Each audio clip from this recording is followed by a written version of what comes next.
Hello my dear friends, welcome to Adda 24/7। तो ESI current affairs मैं आपको करवा चुकी हूँ जैन फेब मार्च के सेशन में। And after that I am here today to cover government schemes from January February March. बहुत important questions with detailed answer आज मैं आपके साथ कवर करने वाली हूँ। तो जल्दी से हमारे चैनल को सब्सक्राइब कर लो अगर आपने नहीं किया है अब तक, सो that you do not miss out on other important sessions जैसे कि ये और ऐसे बहुत सारे। And you can also download a mobile application. बहुत अच्छा कंटेंट आपको ऐप में मिलता है। नाबार्ड ग्रेड ए का लेटेस्ट बैच हो, आरबीआई का लेटेस्ट बैच हो, आने वाले और एग्जामिनेशंस हैं, end of course free content भी रहेगा। ठीक है, तो शुरू करना चाहूंगी आज का सेशन। फॉर्मेट रहेगा MCQs based. Jan Feb March की जितनी भी इंपॉर्टेंट स्कीम्स थी मैं एमसीक्यूज की फॉर्म में अलॉन्ग विद देयर आंसर्स ले आई हूं, सो that you do this one session and you know कि मेरी काफी सारी स्कीम्स कवर्ड हैं ऑलरेडी, मुझे बस इसका रिविजन करना है।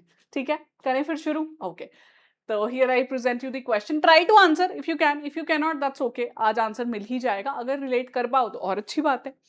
तो government has remove the condition of dash years existence for deep tech startups to qualify for the recognition and a well financial aid under the DSIR's Industrial R&D Promotion Program। तो DSIR का programme होता है industrial R&D programme, जिसमें पहले deep tech startups के लिए कुछ years of existence चाहिए थे, which was 3 years। Now this has been removed. तो मैं अब आपको ऑफकोर्स बताने वाली हूँ कि क्या है ये। तो एलिजिबिलिटी डीप टेक स्टार्टअप्स की, so that they can access the funds and financial assistance, was that they should have the existence of 3 years। अभी गवर्नमेंट कह रही है हम इसको हटा रहे हैं। इंडस्ट्रियल रिसर्च R&D जो प्रोग्राम है, इसमें हम फाइनेंसेस प्रोवाइड करते हैं डीप टेक स्टार्टअप्स को। तो अभी technical maturity is important and not the time of their existence. Government से अगर कोई एग्जिस्ट कर रही है उससे फर्क नहीं पड़ता, टेक्निकल मेच्योरिटी पे होना चाहिए उनका जो भी प्रोडक्ट है। तो जो DSIR है जिस प्रोग्राम को रन कर रहा है for the funding of the deep tech startups, वो ministry of science and technology के अंडर फंक्शन कर रहा है। फाइनेंशियल असिस्टेंस दे रहा है up to 1 crore to the eligible startups under the industrial R&D program. तो startups earlier they had to demonstrate the sustainability by existing for a period of time, but now it's not there. अभी ऐसा करना जरूरी नहीं है। ठीक है, अगला सवाल। In the union budget 26-27 government has announced an increase in the outlay for the ECMS to rupees dash crore। तो इलेक्ट्रॉनिक कंपोनेंट मैन्युफैक्चरिंग स्कीम को प्रमोट करने के लिए पहले कितना पैसा दिया जा रहा था उससे बढ़ा दिया गया है। अभी government said that now we are going to give 25, 30, 40, 45, 35। तो गवर्नमेंट अब देने वाली है 40,000 करोड़। पहले 25,000 करोड़ था, अभी ECMS को गवर्नमेंट ने डिसाइड किया है कि हम 40,000 करोड़ देने वाले हैं इस साल में। तो अप्रैल 2025 में से लॉन्च किया गया था by the ministry of electronics and ITY। And the aim is to build a self sustaining electronic component ecosystem, कि जो हमारे इलेक्ट्रॉनिक कंपोनेंट्स हैं उनको अच्छे से बिल्ड करना चाहते हैं। हमारी कंट्री में हम प्रोडक्शन बढ़ाना चाहते हैं ताकि डोमेस्टिक हमारी जो प्रोडक्शन है वो इंटरनेशनल लेवल पे वैल्यू एडिशन कर सके। तो 6 year टेन्योर के साथ इसको लाया गया है, लेकिन 1 year जेस्टेशन पीरियड है कि टाइम दिया गया है फुलफिल करने का। तो मैं एमसीक्यूज की एक्सप्लेनेशन इसलिए यहां दे रही हूं आपको, because schemes are a component जहां पे किसी भी एंगल पे सवाल आ सकता है। तो आपको जितना मैं यहां करा रही हूं उतना तो रटना है, ब्लाइंडली रट लेना। PDF डाउनलोडेबल रहेगी मेरे टेलीग्राम ग्रुप पे। Government has announced an increase of AIF Agriculture Infra Fund loan target from 1 lakh crore to rupees dash lakh crore। पहले 1 लाख करोड़ का टारगेट फंड था, अभी ये बना दिया गया है 1.5 लाख, 2 लाख, 2.5, 3 लाख, 5 लाख। तो it is now 2 lakh crore. तो एग्रीकल्चर इंफ्रा फंड है जो, वो बढ़ा दिया गया है and it's now 2 lakh crore. ठीक है, ये एक हो गया। अब थोड़ा और इसकी डिटेल में चलते हैं। वहां पूछा है कि जो टारगेट बढ़ाया है 1 लाख से 2 लाख करोड़ में, this is a new news. ठीक है, लेकिन क्या इसके बारे में इनकरेक्ट है? तो is it a central sector scheme? It's a medium term long debt financing facility for the investment in viable projects. It's being implemented from 2021 to 29-30।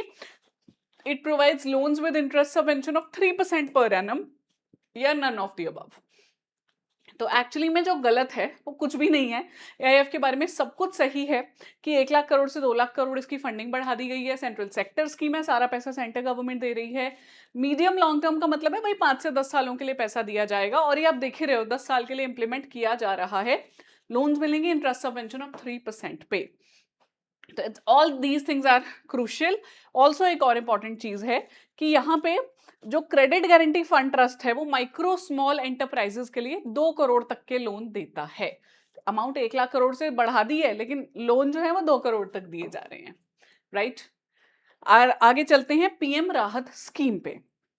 तो मेरा आज के सेशन में ऑब्जेक्टिव ये है कि जो पिछले महीनों के इंपॉर्टेंट स्कीम्स थे उनके एमसीक्यूज आज करवा दूं। आप ये सेशन देखो, अच्छा लगे तो मुझे जरूर कमेंट करके बताना कि मैम ब्रिंग अनदर मंथ या अनदर सेशन। फिर मैं अप्रैल और मई के स्कीम्स भी लाऊंगी, जैसे मैंने करंट अफेयर्स लाने हैं अभी अप्रैल मई के, ड्यू है मेरे एंड, आई नो दैट। ठीक है, पहले जैन फेब मार्च निपटा दें। तो recently government has announced PM Rahat scheme, which statement is और are correct regarding this? PM Rahat is an initiative of Ministry of Road Transport Highways. Yes, it is. It is. It aims to provide immediate cashless treatment to the road accident victims. Under the scheme, accident victims will get cashless treatment up to 1.5 lakh rupees for the first 7 days. तो actually में ये जो सभी कुछ लिखा हुआ बिल्कुल सही है। Ministry of road transport highways ने पीएम राहत स्कीम लाया है कि जो रोड एक्सीडेंट होता है उसमें विक्टिम को अगर गोल्डन आवर के विदिन, गोल्डन आवर होता है एक्सीडेंट होने के विदिन 1 आवर, अगर आप उसको हॉस्पिटल में ले आओगे तो उसके बचने के चांसेस बहुत बढ़ जाते हैं, 50% बढ़ जाते हैं। तो जब वो यहाँ पहुंचेंगे तो होता क्या है, पहले तो पहुंच नहीं पाते, दूसरा अगर पहुंचेंगे तो उतना इलाज नहीं शुरू हो पाता, पैसे नहीं है। तो गवर्नमेंट से 1.5 लाख रुपया पहले हफ्ते में हम खर्चने को तैयार हैं कैशलेस ट्रीटमेंट के लिए। तो बहुत इंपॉर्टेंट है ये, इमीडिएट कैशलेस ट्रीटमेंट करना चाहते हैं अप टू रुपीज 1.5 लाख। और 50% of the road accidents prevent किए जा सकते हैं अगर गोल्डन आवर में पेशेंट पहुंच जाए हॉस्पिटल तक। तो गवर्नमेंट इज इंश्योरिंग कि अगर पेशेंट पहले तो पहुंचे और पहुंचने के बाद पैसे की दिक्कत ना आए। ठीक है, पीएम राहत, राहत सुन के ये मत सोच लेना कि एक्सपोर्टर्स को रिलीफ देना चाह रही हैं, वो पीएम रिलीफ है, ठीक है, अलग से। तो एक्सपोर्टर्स को देना चाह रही हैं या फिर कुछ मे बी पेट्रोलियम या एलपीजी से रिलेट कर रहा है, राहत इज रोड विक्टिम्स के लिए। ठीक है, India has launched the first national BIRAC RDI fund of INR dash under the Research Development and Innovation Initiative। तो RDI के अंडर BIRAC फंड लाया है इंडिया। कितने अमाउंट का? 1000 करोड़, 2000 करोड़, 3000 करोड़, 4000 करोड़ या 5000 करोड़?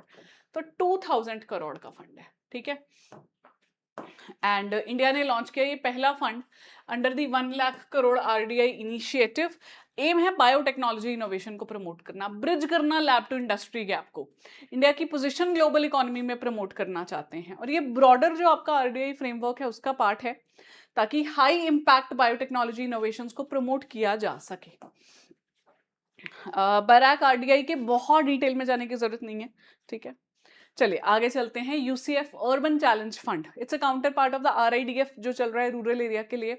तो urban challenge fund aims to build resilient, productive, inclusive and climate responsive cities, positioning those as key drivers of countries next phase of economic growth. तो central assistance कितने amount का दिया, यहां तक तो बताया है कि यूसीएफ क्या है। ऐसा सवाल आता है ना पेपर में, टाइम वेस्ट होता है, तो जल्दी जल्दी पढ़ लिया करो एंड में क्या पूछ रहे हैं। तो पूछा है कितना सेंट्रल असिस्टेंस मिल रहा है इसे, 1 लाख करोड़, 2, 3, 2.5 लाख करोड़ और 1.5 लाख करोड़। तो 1 lakh crore central assistance initially दिया है गवर्नमेंट ने, ताकि ये फंड्स जो हैं मोबिलाइज करके और पैसा मार्केट से उठाया जा सके for the infrastructure building of the urban areas. ठीक है, अमाउंट पता चल गई, 1 लाख करोड़ गवर्नमेंट ने एलोकेट किया है। अब बाकी चीजों पे चलते हैं। सो अर्बन चैलेंज के बारे में you have to identify the incorrect one statement. It's a centrally sponsored scheme which mean centre और स्टेट का दोनों का इसमें कंट्रीब्यूशन आएगा। It is implemented by MoHUA, ministry of housing and urban affairs.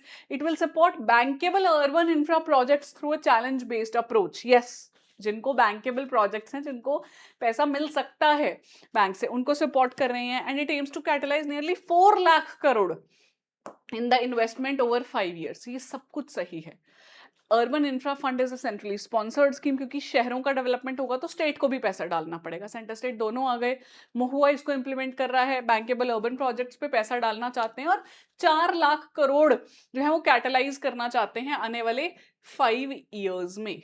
Okay जी, so it will leverage market finance, private participation, citizen centric reforms महुआ के। और एक यहाँ पे लाख करोड़ रुपया दिया गया है फॉर द 5 years 25-26 टू 2030-31, ये वाला अमाउंट दिया गया है। एंड एक्सटेंडेबल पीरियड भी है 2033-34 का, कि 30-31 तक लाए हैं पहले इसको 5 साल के लिए, जरूरत पड़ी 2 साल के लिए एक्सटेंड कर देंगे और करेंगे, क्योंकि अगर ये अच्छा काम करना शुरू कर देता है तो एक्सटेंशन रिक्वायर्ड रहती है। Government has announced the launch of two pioneering digital health initiatives, Sahi and Bodh, with the aim to create a safe, transparent, accountable, evidence-based AI ecosystem in India's healthcare. अब देखो, सवाल मैंने पूछा यहाँ से कि गवर्नमेंट ने लॉन्च किया सही और बोध जो हेल्थ केयर इकोसिस्टम को लेके है। जरूरी नहीं है ये पूछें, वो पूछ सकते हैं कि आप बताओ कौन से इकोसिस्टम को प्रमोट करना चाहते हैं, हेल्थ को, फाइनेंशियल को, एजुकेशन को, स्किल्स को। तो you should know that also. तभी मैं कहती हूँ कि जो मैं पढ़ा रही हूँ सिर्फ ये नहीं, स्पेशली इन स्कीम्स की जो सवाल है सिर्फ वो नहीं रटना, उसके आसपास की चीजें भी करवा रही हूँ। यूजुअली रिविजन सेशंस में I do not provide an explanation, I just give you the MCQs MCQs MCQs so that you रट्टाफाई more and more MCQs, because I believe that the more you keep in your head, आपकी memory में रहेगा तो answer वहां पे जाके आप relate कर पाओगे, ठीक है। But in case of schemes specifically we have to know a little bit more about the detail of the scheme. That is why मैं ये सेशन में आपको स्कीम रिविजन सेशन में भी डिटेल दे रही हूँ, ताकि कुछ मिस हो गया था पहले वो यहाँ याद कर लो, और पहले सेशन नहीं देखे हैं तो टेंशन मत लो, अब जो दे रही हूँ वो याद कर लो, ठीक है। चलो, आरबीआई इग्नाइट बैच वैसे लेटेस्ट आया है, उसमें भी मैं करवा रही हूँ आपको फेज 1 को लेके पहले करंट अफेयर्स, फिर फेज 2 पे चलेंगे, तो वो आपकी कॉल है। If you want to buy the course अच्छा डिस्काउंट मिलता है, ठीक है। वापस आती हूँ, व्हाट डज ए इन सही स्टैंड्स फॉर। तो एआई इकोसिस्टम हेल्थ केयर के लिए बोध एंड सही आया है। सही में ए stands for AI, of course AI Ayushman आरंभ अनुदान अपेक्षा में एआई आंसर आ रहा है। तो health and family welfare minister Prakash Nadda, JP Nadda ji ने लॉन्च किए थे दो इनिशिएटिव्स, सही strategy for AI in health care for India. Health care को लेके एआई स्ट्रैटेजी आई है, and both is benchmarking open data platform for health AI, कि ओपन डेटा जितना भी है वो यहाँ पे आ सके हेल्थ वाले में। तो these initiatives aim to create a safe, transparent, evidence based ecosystem, जो ministry of health and family welfare के अंडर है। तो दो हेल्थ इनिशिएटिव्स हैं जो एआई को प्रमोट करना चाहते हैं इन द हेल्थ सेक्टर। तो जो सही है strategy for AI in health care, वो एक पॉलिसी फ्रेमवर्क है जो बताएगा कि क्या गवर्नेंस है, क्या स्टैंडर्ड्स रखने चाहिए, क्या अकाउंटेबिलिटी है। जबकि टेस्टिंग लैब की बात करें तो माइक्रो लेवल प्लेटफॉर्म है जो एआई टूल्स एक्यूरेट हैं, सेफ हैं या नहीं है, इसकी बात करेगा। तो आईआईटी कानपुर ने इसको डेवलप किया और वहीं से ये डेटा ले रहा है। बोध बेंचमार्किंग ओपन डेटा प्लेटफॉर्म है, ये अलग है। ये रूल बुक है एक तरह की जिसका नाम है strategy for AI in health care. कैसे एआई को हेल्थ केयर में इंप्लीमेंट करोगे वो सही है। बोध इज ओपन डेटा को बेंचमार्क करना चाहते हैं। फुल फॉर्म्स याद रखना, इनके काम क्या है आपको याद रखने पड़ेंगे। You know the PDF is available for you to download. My Telegram group is Ritika Chawla Adda 24/7. You can just go there and join the group. Download the PDF. Which of the following ministries has announced the launch of two schemes under EPM, Export Promotion Mission, by making trade finance more affordable and accessible to the MSMEs? तो MSMEs के लिए दो schemes आ रही हैं which are under Export Promotion Mission. ये दो schemes थे, निर्यात प्रोत्साहन और निर्यात दिशा, ठीक है। और एक्सपोर्ट प्रमोशन मिशन एमएसएमईज के लिए आया है स्पेसिफिकली। तो कौन सी मिनिस्ट्री इसको इंप्लीमेंट कर रही है? Ministry of finance, ministry of MSME, ministry of commerce and industry, NITI Aayog, A&B। तो यहाँ पे आंसर है जी ministry of commerce and industry. लगता है ना एमएसएमई होगा इसका आंसर, पर नहीं है। कॉमर्स इंडस्ट्री इसको इंप्लीमेंट कर रही है ईपीएम के अंडर जो चल रही है स्कीम्स, ठीक है। निर्यात प्रोत्साहन एंड निर्यात दिशा, और अब फर्दर निर्यात प्रोत्साहन में भी दो स्कीम्स लेकर आए थे। मैं पढ़ाती हूँ आपको। तो मिनिस्ट्री ऑफ कॉमर्स इंडस्ट्री ने अनाउंस किया कि we are bringing two schemes under the EPM, export promotion mission, ताकि ट्रेड करने के लिए फाइनेंस थोड़ा अफोर्डेबल हो और इजीली मिल पाए एमएसएमईज को। ये जो दो स्कीम्स हैं, नई स्कीम्स, इनका नाम है इंटरेस्ट सबवेंशन, कि जो एक्सपोर्ट करने के लिए लोन लेना है उस पर इंटरेस्ट कम हो जाए। दूसरा है कि कोलैटरल सपोर्ट इजीली मिल जाए। अगर किसी एमएसएमई को लोन चाहिए, कोलैटरल सपोर्ट नहीं मिल रहा है, गवर्नमेंट देगी उसकी गारंटी। अब ये दोनों ही पार्ट है निर्यात प्रोत्साहन का। निर्यात होता है एक्सपोर्ट, एक्सपोर्ट एनकरेजमेंट। एक और इसी की स्कीम है, बड़ी स्कीम है, विच इज निर्यात दिशा, ठीक है। तो ऐसा समझिए कि ईपीएम चलता है, ईपीएम में एक है आपका निर्यात प्रोत्साहन, एक है निर्यात दिशा। प्रोत्साहन में ये दो स्कीम्स चल रही हैं, इंटरेस्ट सबवेंशन, कोलैटरल सपोर्ट, ठीक है जी। अच्छा, अब इंटरेस्ट सबवेंशन स्कीम बताइए, कोलैटरल सपोर्ट बताइए, तो उस पर भी सवाल बनता है। तो according to the recently announced interest subvention on export credit, a base interest subvention of -% will be provided on pre and post shipment rupee export credit. 2.75%, 3.75%, 4.35%, 4.75% या 5.25%। तो जो रिडक्शन किया जाएगा इंटरेस्ट का वो 2.75% है, यानी कि जितना भी इंटरेस्ट आपको देना पड़ता है लोन लेने के बाद उसमें इतना इंटरेस्ट कम कर दिया जाएगा बाय द गवर्नमेंट। ठीक है जी, इंटरेस्ट सबवेंशन के अंडर। तो इंटरेस्ट सबवेंशन में कॉस्ट ऑफ एक्सपोर्ट क्रेडिट कम करना चाहते हैं, और फाइनेंशियल सपोर्ट ये है कि 2.75% प्रोवाइड की जाएगी प्री एंड पोस्ट शिपमेंट पे। इसके अलावा एक्स्ट्रा बेनिफिट्स भी दिए जाएंगे। This is the interest subvention. Collateral support में गवर्नमेंट कोलैटरल सपोर्ट दे रही है, मतलब किसी के पास सिक्योरिटी के लिए रखने के लिए कुछ नहीं है लोन लेने के लिए, तो उसको वो सपोर्ट मिलेगी। सो अगला सवाल उसी पे है। According to the recently announced collateral support for export credit, maximum guaranteed support of rupees dash crore per exporter will be provided। 2.75% का रिडक्शन है, कुछ एडिशनल बेनिफिट्स भी होंगे। जबकि क्रेडिट में जब कोलैटरल सपोर्ट मिल रही है तो कितने करोड़ का पर एक्सपोर्टर मिलेगा? 10 करोड़, 20 करोड़, 30 करोड़, 40 करोड़ या 50 करोड़? 10 करोड़ पर एक्सपोर्टर मैक्सिमम गारंटी कवरेज देगी गवर्नमेंट कि अगर आपके पास कोई कोलैटरल नहीं है तो कोई बात नहीं, गवर्नमेंट से हम आपको देंगे। ऑब्जेक्टिव है एक्सपोर्टर्स को प्रमोट करना, क्योंकि देखिए वो बहुत बड़ा अर्निंग का सोर्स है, और जो माइक्रो स्मॉल मीडियम एंटरप्राइजेस हैं वो एक्सपोर्ट में बहुत बड़ा कंट्रीब्यूशन करते हैं। इंडिया में जितना एक्सपोर्ट हो रहा है 45 to 48% का एक्सपोर्ट एमएसएमई से ही आ रहा है। चलो, स्कीम है जो collateral support for export credit, MSME exporters को कोलैटरल इजीली मिल पाए। Credit guarantee fund trust for micro and small enterprises की बात हो रही है। 85% of exporter of micro small जो एक्सपोर्टर्स हैं उनको कवर करेंगे। मीडियम एक्सपोर्टर्स को 65% तक की कवरेज देंगे, लेकिन 10 करोड़ मैक्सिमम एक्सपोर्टर्स की कवरेज दी जाएगी। ठीक है, चलो आगे चलते हैं। जी राम जी एक रूरल एम्प्लॉयमेंट एश्योरेंस फ्रेमवर्क है which has replaced MNREGA recently। तो जीराम जी जो है, it is aimed at supporting economically weaker households living in rural India। What does second G in जीराम ji acronym stands for? तो मनरेगा को रिप्लेस करके जीराम जी आया, and the second ji stands for ग्रामीण विकसित Bharat guarantee for रोजगार एंड आजीविका mission ग्रामीण। रोजगार और आजीविका लाइवलीहुड के लिए आया है ये, और ये काफी इंपॉर्टेंट है। मनरेगा आपकी 2005 से चल रही थी, उसको रिप्लेस किया है इसने। इसको पढ़ेंगे, फुल फॉर्म याद रख ली। अब अगला सवाल जो सबसे इंपॉर्टेंट है, how many employment days does VB G RAM G guarantee annually? 100, 125, 150, 175, 115। VB G RAM G guarantee कर रहा है 125 दिन की। It was 100 days in case of मनरेगा, अब गवर्नमेंट से हम इसको बढ़ा के 125 दिन कर रहे हैं। अगला सवाल is on the funding pattern. Which of the following is correct regarding the funding pattern under VBG Ramji? The normative allocation must be borne by the center. The scheme is a centrally sponsored program which tells you, ठीक है? The center state funding is 60 to 40 for most states. Any expenditure beyond the normative allocation must be borne by the center। तो उसने पूछा क्या correct है इसके बारे में? तो एक्चुअली में क्या है ना, any expenditure beyond the allocation must be borne by the center, no, it's wrong। अगर नॉर्मेटिव एलोकेशन सेंटर की तरफ से आ रही है, नॉर्म बना दिया कि इतना आपका रिक्वायरमेंट रहेगी पॉपुलेशन के हिसाब से, रिक्वायरमेंट के हिसाब से इतना पैसा हम दे रहे हैं आपको, इसके ऊपर का पैसा स्टेट गवर्नमेंट को खुद लाना पड़ेगा। तो ये बिल्कुल सही है कि normative allocation will be born by the centre, इसके ऊपर वाला स्टेट बॉर्न करेगी। ये सेंट्रली स्पॉन्सर्ड स्कीम है, और जो रेशियो है वो 60:40 है। ठीक है जी,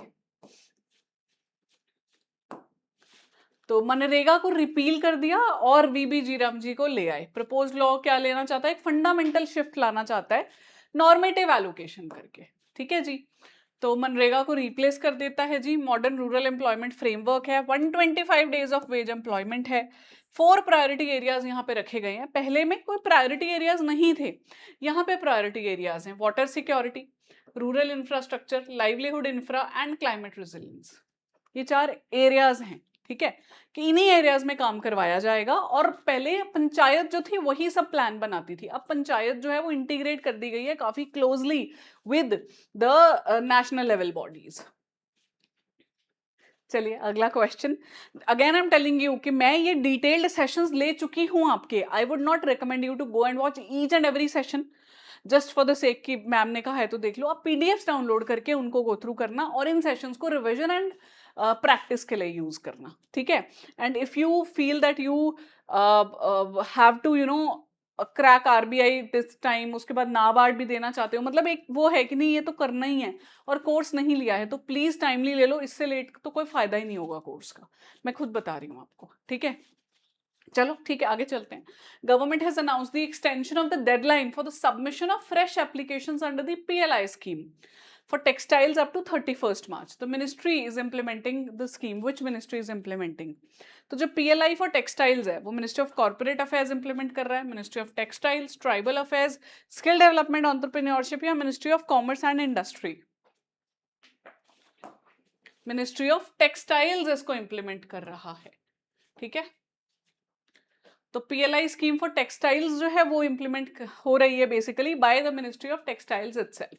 प्रोडक्शन लिंक्ड इंसेंटिव ये 2021 से लेके 2030 तक इंप्लीमेंट करेगा 10 इयर्स के लिए, एंड विद इंसेंटिव्स जो 5 इयर्स के लिए पेबल रहेंगे।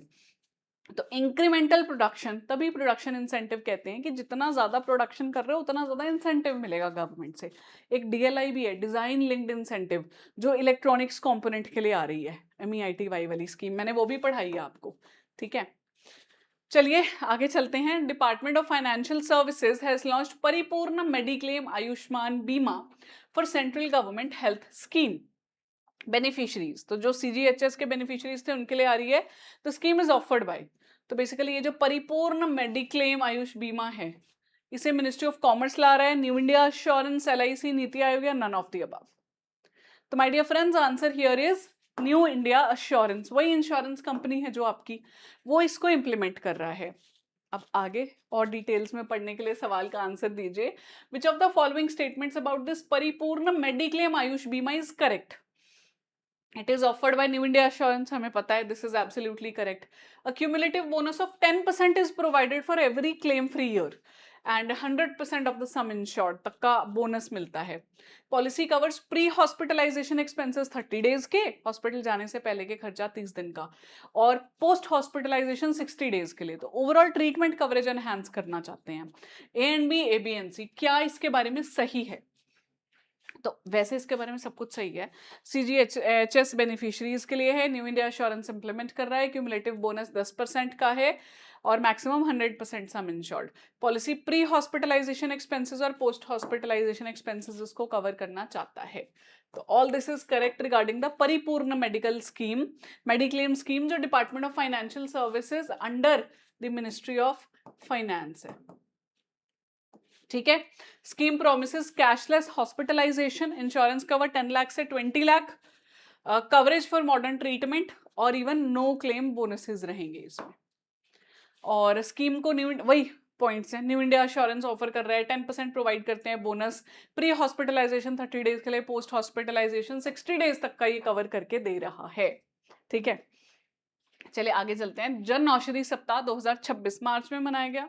इट वाज ऑब्जर्व्ड और launched with a nationwide outreach initiative to promote the awareness of affordable quality generic medicines on the 8th Jan Aushadhi Diwas, which is observed on 5th March, 1st March, 15th March, 7th March, 10th March. हाँ जी, the answer here is 7th March, ठीक है। 7th मार्च को जन औषधि सप्ताह की शुरुआत की गई जन औषधि दिवस से। तो नेशन वाइड आउटरीच इनिशिएटिव है, 8th एडिशन था 7th मार्च को। तो जन औषधि सस्ती भी, भरोसेमंद भी, सेहत की बात बचत के साथ, ये है जी इस ईयर का theme. The initiative combines on site diagnostic services with public engagement activities की। बेसिकली जन औषधि परियोजना है जो गवर्नमेंट की, प्रमोट करना चाहते हैं जेनेरिक मेडिसिन को, ठीक है, ताकि लोगों को यह एहसास कराएं कि ये सारी जेनेरिक मेडिसिन जो है वो खराब नहीं होती, महंगी दवाई अच्छी हो ये जरूरी नहीं है। तो गवर्नमेंट ने अपने जन औषधि केंद्र खोल रखे हैं, वहां जाके ला सकते हो अपनी औषधि, दवाई सस्ती, बट उसके लिए अवेयरनेस बहुत जरूरी है, इसलिए जन औषधि दिवस मनाया जा रहा है 7 मार्च को। GeM government e market place has celebrated the dash journey of its flagship initiative Swayatt. हाँ, 7th जर्नी, 8th जनवरी, 9th जर्नी, 10th या 11th, तो मतलब कितने साल हो चुके हैं स्वायत्त को? 7। गवर्नमेंट ई मार्केट प्लेस के अंडर आता है स्वायत्त, और इसको 7 साल हो चुके हैं। लेकिन इसकी डिटेल बताने से पहले एक सवाल पूछना चाहूंगी, again which is related to the same. GeM government e market place has celebrated 7-year journey of its flagship initiative Swayatt, which is implemented by Ministry of Dash since the year 2019. Finance Ministry, MSME Ministry, Commerce Ministry, Social Justice Empowerment, या all of the above? Ministry of Commerce. Commerce industry ministry का portal है GeM, जिसमें government office furnishing है, जो भी requirement है वो online place करते हैं ऑर्डर्स, उसी के अंडर आता है स्वायत्त। ठीक है, स्वायत्त को 7 साल हो चुके हैं। स्वायत्त stands for startup women and youth advantage through E transactions. Ministry of commerce implement कर रहा है 2019 से, और स्वायत्त को जेम इंप्लीमेंट कर रहा है। जेम को ministry of commerce market access बढ़ाना चाहते हैं, value addition smaller local sellers के लिए बढ़ाना चाहते हैं, सो दैट इजिली प्रमोट कर पाए छोटे छोटे जो सेलर्स हैं उनको। The aim of SOAR programme is to integrate AI learning into India's education and training ecosystem. SOAR का ये ऑब्जेक्टिव है, preparing both students and teachers for a rapidly evolving digital world. It is being implemented by which ministry? SOAR के बारे में सब बता दिया, जरूरी नहीं है बताया जाए, पूछा भी जा सकता है आपसे। तो जो सोर प्रोग्राम है इसको इंप्लीमेंट कौन कर रहा है? Skill development ministry, finance, MSME, A&B, ABNC. So this program of SOAR is being implemented by Ministry of Skill Development, Entrepreneurship, MSDE. ठीक है, एम है AI को इंटीग्रेट करना into India school education and training ecosystem. Now refer to the following statements regarding SOAR or correct statement lao. SOAR is delivered through online self-paced courses hosted on the Skill India Digital Hub. The aim is to integrate AI learning into India's school education. The target group is students 6 to 12th वाले, educators, professionals, A and B, all A, B and C. ये सब कुछ सही है सोर के बारे में, मैंने पूरी स्कीम पढ़ा दी आपको सोर की, कि AI को इंटीग्रेट करना चाहते हैं not only for students in the curriculum but also for the teachers and professionals. ठीक है, the aim is to integrate it into the school education, right? So ये सब कुछ सोर के बारे में बिल्कुल सही है। Skill for AI India readiness programme एक नेशन वाइड इनिशिएटिव की तरह इंप्लीमेंट किया जा रहा है। स्किल इंडिया डिजिटल हब जो है वो ही इसको लेकर आ रहा है, राइट? तो minister of skill development entrepreneurship इसकी इंप्लीमेंटिंग बॉडी है। इंटीग्रेट करना चाहते हैं AI learning into India school education and training ecosystem. India को एक ग्लोबल लीडर इन AI की तरह लाना चाहते हैं, preparing its youth for AI driven careers and entrepreneurial ventures, right? So my dear friends, I have more questions for you as well. ये आपके लिए छोड़े जाऊंगी। I want you to answer this and I also want to bring part 2 of the same, because यहाँ पे अभी हमने कुछ इंपॉर्टेंट MCQs किए हैं, but I still have more MCQs for like March April में। जैन फेब मार्च हो गया, मार्च के भी अभी कुछ रह गए हैं, अप्रैल के भी हैं और मई के भी हैं। तो मुझे बताना if you want me to continue this series, क्योंकि मेरा तो यही चल रहा है आजकल कि आपको जितने ज्यादा MCQs, जितने ज्यादा अच्छा कंटेंट दे सकूं दे पाऊं। ठीक है, तो इसका आंसर देना मुझे, which of the following are the target group under PM Daksh? SC, OBC, EWS, DNTs, denotified tribals होते हैं जो, सफाई कर्मचारी, ये सब या सभी हैं। That's your homework and here I would like to end the session for you, although I want to bring another session that I'll bring very soon. You just have to stay tuned to the channel and also मैं आपको एक बारी हमारा नया course दिखा देती हूँ। जब आप ऐप पे जाएंगे तो RBI ग्रेड बी का इग्नाइट बैच चला हुआ है, डबल वैलिडिटी पे 6 महीने के लिए कोर्स लो, 12 महीने के लिए मिलेगा आपको। कोड है Y754 और डिस्काउंट भी है 80%। अगर आपको नाबार्ड देना है तो नाबार्ड का भी हमारे पास कोर्स है, सुप्रीम बैच लेटेस्ट। और अगर आपने देने हैं बाकी banking exams along with RBI NABARD से भी सभी exams, then you have to go for our bank महापैक प्लस। ये तो ट्रिपल वैलिडिटी पे चल रहा है, मतलब 6 महीने के लिए लो, 18 महीने के लिए कोर्स मिल रहा है, सेम डिस्काउंट 80%। ठीक है, मेरा कोड नहीं भूलना आपने, Y754। इस PDF को डाउनलोड करना नहीं भूलना मेरे टेलीग्राम ग्रुप से। This is the code and do not forget to answer this question as well. क्या है टारगेट ग्रुप? SCs हैं, OBCs, AWS, DNTs या all of the above, ABCDE? Answer जरूर मुझे बताइएगा and I am more than happy to bring another session. Just like Wednesday is the next day you are going to get my other session. Thank you so much for your precious time जो आपने मुझे दिया। और मिलते हैं दोस्तों बहुत जल्दी अदर डिटेल्ड सेशन में। इसी का पार्ट 2 मैं आपके लिए लेके आने वाली हूँ। वेडनेसडे को कंटिन्यू करेंगे इसी सेशन को जो मैं अभी यहाँ पे छोड़ रही हूँ। ठीक है, thank you so much, all the best. Y754 नहीं भूलना।